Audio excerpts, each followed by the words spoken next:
народов как бы стремятся сблизиться, к этому идет процесс, хотя в этом усматривается элемент глобализации, нежелательный какой-то. Ну, я думаю, что самый Батырбин говорил, приводил примеры, самый совершенный алфавит – это грузинский, армянский, где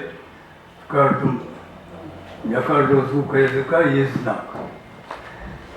Ну, в любом случае, конечно, вот это, который предлагает Инвер, новый алфавит, это целая революция, конечно, и длительная, и дорогостоящая, но все равно когда-то ее надо делать.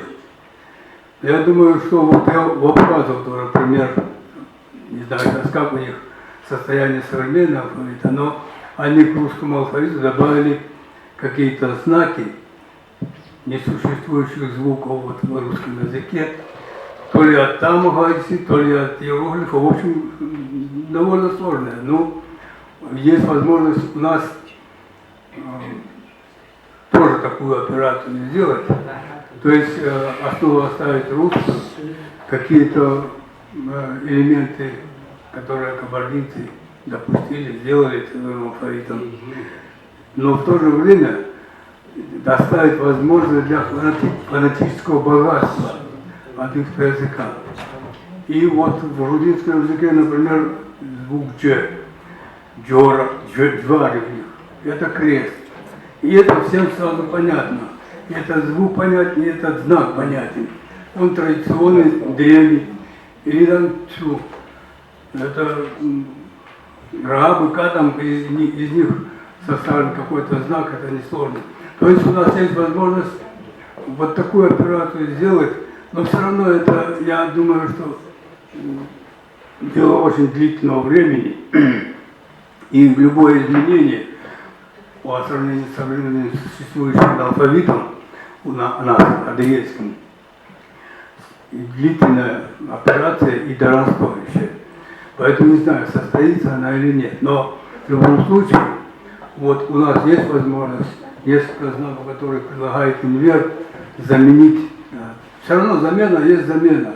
Это надо при печатании все менять. Все. Это тоже довольно сложная операция.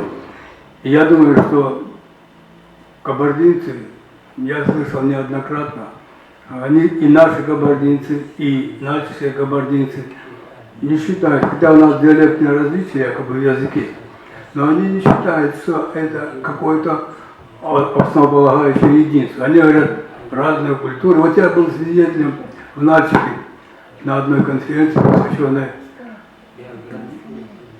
Шаронову. И там покойный Шуршабан выступил с предложением: давайте, говорит, объединенный алфавит сделаем, азбуку, чтобы мы не затруднялись при чтении кабардинских текстов, а кабардинцы при чтении наших текстов. Выступает Петя Багу, языковед кабардинский, говорит: я не понимаю, о чем речь идет. Разные культуры, разные языки, разные народы. И наши тоже, это тоже говорят иногда наши кабардинцы. Ну, в общем-то, конечно, идея прогрессивная. Я вообще-то думаю над этим каждый. У нас много предложений было по алфавиту, разные сложные, очень томообразные алфавиты предлагали. Наш дед тоже со своей идеей какой-то.